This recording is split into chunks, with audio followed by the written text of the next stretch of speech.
All right. Good morning, Kid of Prosperity. Happy Monday. It is Matt here, Matt Billheimer, because we have another Matt on the line here today. We have Matt Weiss, and we have our managing broker, Kieran Smithling. Hi, guys. Thanks for joining us today. Good morning, Matt. Thanks for having us. You're welcome. Thank you. Mary Beth is taking the day off today, so I thought, as we're progressing through the MREA book, I thought I'd bring on two guests to really help me with the next chapter, which is the lead generation model, which begins on page 185. And so this chapter is really talking about, we talked about the Think a Million stage 2 weeks ago. Last week, we began the Earn a Million phase, and we did the economic model, the lead gen model, the budget model, and the organizational model. So now we're going to take it a step further. We're going to dive back into the lead generation model, which is really all about earning mind share and all about really feeding your database and systematically connecting with your database, and nurturing them. So I guess what I want to do is I want to turn over, I'll start with you, Matt. Why don't you talk a little bit about just your experience so far just with the coronavirus, just the last 2 months, how, what you're experiencing in the market and conversations you're having.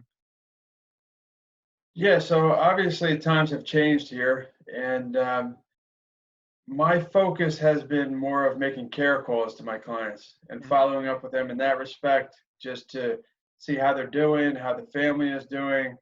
And I've gotten, over the past couple of months, I've gotten an incredible response to that.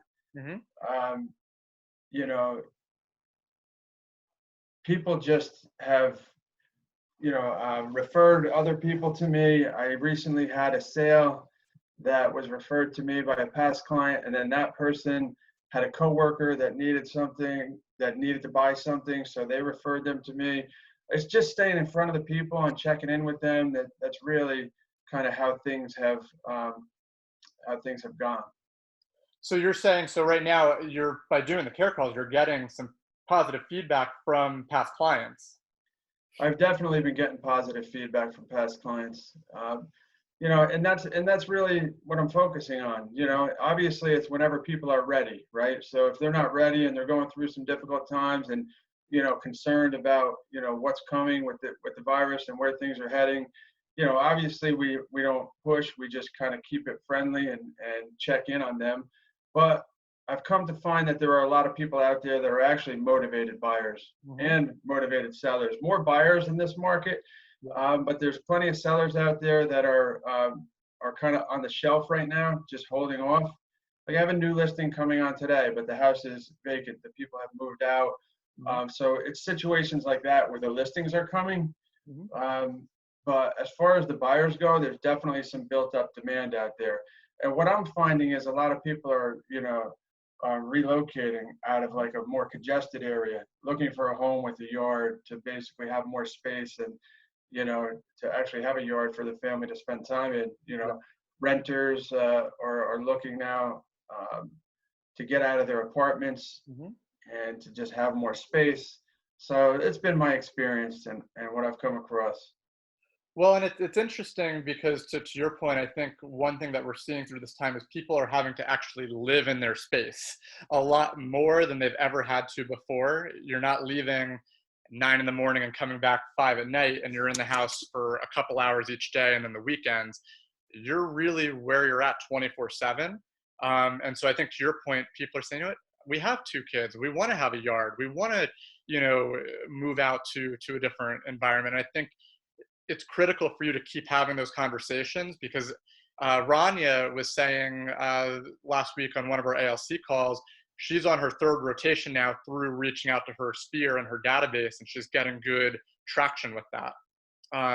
So I like that. And Kieran, before I ask you really the same question, one of the things that it says on page 186 of this chapter, it says when we're looking at the referrals, it says, there's usually a 12-to-2 ratio for people that you've met. So past clients, people, over the course of a year, if you have, it says in here, 1,920 people in your database, that's how that you've met. That's how you can then be in the earn a million phase. So right now we're talking about how to earn $1 million. That's what it says on page 187. You would need in your database to be hitting regularly. So, Matt, you're talking about, connecting with your sphere. There's typically a 12-to-2 ratio for every person that you're reaching out to get that return on it. So that's what you would need in your database in order to earn $1 million as the chapter that we're in now. But Kieran, before I move forward, talking about your experiences with speaking to past clients or what you're doing through this period while we're kind of on lockdown. So I'm pretty much doing the same thing that Matt Weiss and Rania, and I'm sure most of our agents are doing. Just sticking with those warm calls. I struggled early on when the virus kind of first hit to make those calls, and then just kind of realized that if I came from a place of care and concern and genuine concern for them, that they were so easy to make, and it's just it's been really great. I mean, I just had somebody that through social media haven't talked to in 19 years. And he's like, I got to get out of this apartment. They live in a beautiful new apartment building. I got to get out of here. If I step in one more person's dog poop, he's like, I'm going to go crazy. I can't take all these people. I need my own space. So, just through that, we were able to reconnect and should be taking him out tomorrow or Wednesday. That's awesome. Yeah. And so, I mean, again, what both of you guys are saying is just really hit your database during this time and really love on your clients and your database. Absolutely.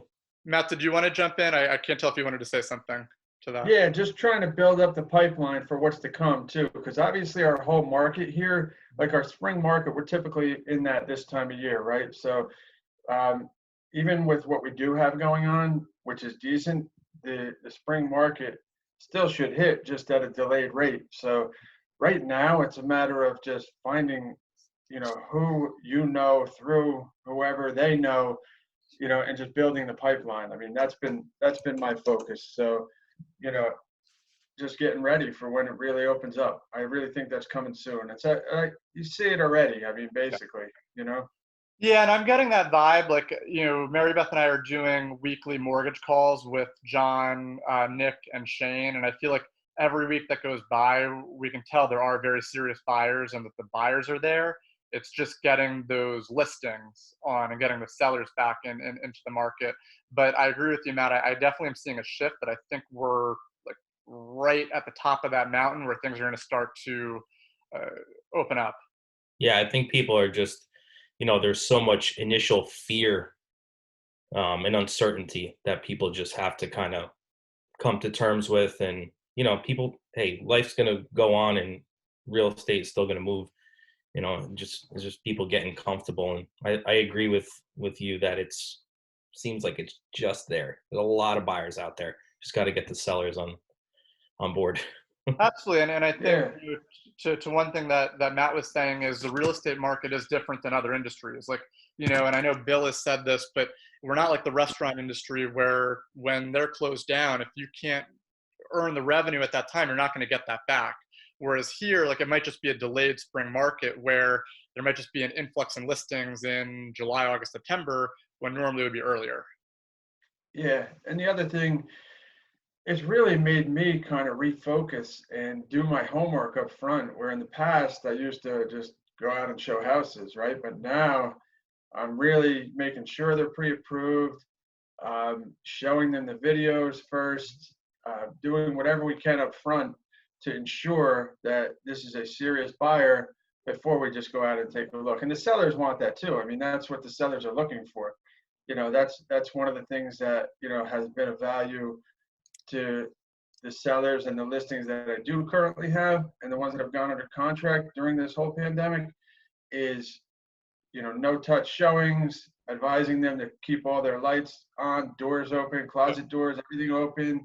Yep. Make sure that the buyer's agent is signing the proper disclosures and coming in with booties, gloves and masks and sanitizers and just not touching anything. So it just has kind of really, had me refocus and make sure I'm doing my homework up front, which is a good thing because thinking back, Yeah.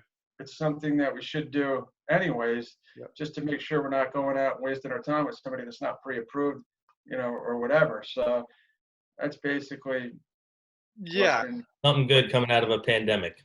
yeah, yeah. Well, I think it's gotten a lot of people back to the basics, and I think to Matt, to one thing that you and Kieran both said, and they touch on it on page 188 in this chapter, the 4 laws of lead generation. You've got build a database, feed it every day, communicate it with it in a systematic way, and then service all the leads that come your way. So we're really getting back to the basics. And Matt, something that you said is you're looking now for future business. Like you're doing the care calls and what you're doing, yet you're also realizing that in order to get to that next level, once we come out of this, you have to continue to feed and nurture that database today for the future business. That's a definite, that's really what the business is all about, building your pipeline. And by pipeline, I mean people that are going to be ready to buy or sell this year. Yep. Or, there's a future pipeline too, but obviously, you prioritize the ones that are coming sooner rather than later. And, once I get somebody in my pipeline, it's a continuous follow-up without being a pain. You just continually follow up with them, touch base to find out what their, readiness is as far as making a purchase or a sale go, and just, continuing to stay in touch with them. So when the time does come, you're their first call. That's right. What do you use for, as you're talking about, kind of like a systematic follow-up that you're doing, how do you, as you enter somebody into your database, what's triggering you to, like, do you use a Google Calendar? Do you use a CRM, Command? What platform are you using to make sure that you're systematically following up with those people? Well, right now, I'm not fully integrated into Command yet. No, that's fine. So I do use my calendar reminders a lot, and I also have a CRM through Real Geeks, which is my current website. Yep. So I'm looking to transition that. Just haven't gotten to those stages yet. Yeah. But that's what I'm currently using now. Absolutely, and that's something that obviously will support you on through that transition. But regardless, because we have people who have tuned in, and even now through whether Facebook or whether through Zoom, who are with other brokerages and who aren't using Command or who are using whatever CRM, whether that's Boomtown, whether that's Conversion, whatever the case might be. Yet the bottom line is the successful agents have everything organized in some sort of place. They know where to access the information that they need to access to make those types of calls. Now, do you, Kieran or Matt, do either of you have like once you meet somebody like a whether that's an 8x8 campaign or some sort of follow-up, like a year-round marketing campaign that you use to your database? I used to use Market Leader. Mm-hmm. I'm slowly trying to switch that over to Smart Plans. I'm hoping by the time within the next couple weeks they'll be fully into Command. Mm-hmm. Well, now's a good time to do it. With that little downtime. Got all the time. Yeah. Matt, It's tech time. What about you, Matt? Yeah, I definitely am looking to integrate into the Smart Plans because I've heard great things about them. Haven't been there yet, haven't done them yet, but that's going to be a focus of mine. Now, talking about something, one of the things I'm looking at page 189, we've got the Met database and the haven't met database. What are some things that you're doing to really earn that mind share, of the people, whether, and that it doesn't have to necessarily be today, like during the pandemic, it could be what have you done prior to earn that mind share of, maybe people just, out and about. One of the things that I do, and it's worked very well for me over the years, is a lot of supermarket advertising on the shopping carts, as well as, like a welcome center station. Even last week, I got a couple of pictures and texts with people, saying, locally in Kittleon or some of the surrounding towns that I'm shopping with you, and they snap a picture of themselves with me next to them on the shopping cart, or I can't get you out of my face, like a lot of joking around, but it definitely brings me first to their attention when it comes to real estate, and I've got a lot of recognition over the years for that. That's been a pretty successful way for me to gain business. Well, that's awesome, and I think that just ties into one of the things that they talk about in the book is that there was like a Harvard study that they did, and essentially most people only have the capacity to remember 5 or 6 things in their head at one time. So, when you're looking at different brands, and we've done this before, Mary Beth and I, like if you think of toothpaste, what do you think of? You might think of Crest or Colgate. If you think of potato chips, you might think of Lay's or Ruffles or Doritos. Um, you know, most people are only thinking of specific, brands, and the same has to apply then to real estate. So Matt, what's worked for you over the years is you use the supermarket mailers, or not mailers, the supermarket presence there. So when people, they think of, oh, I need to sell my house. It's like, wait, who's that guy? Who's that guy? And they think of Matt because they see you every time they go to ShopRite or whatever store, grocery store that you are at. But that's really smart because that's how you begin to earn mind share, and that's a great way. And honestly, I think now like you couldn't take that away because that's where people think of you.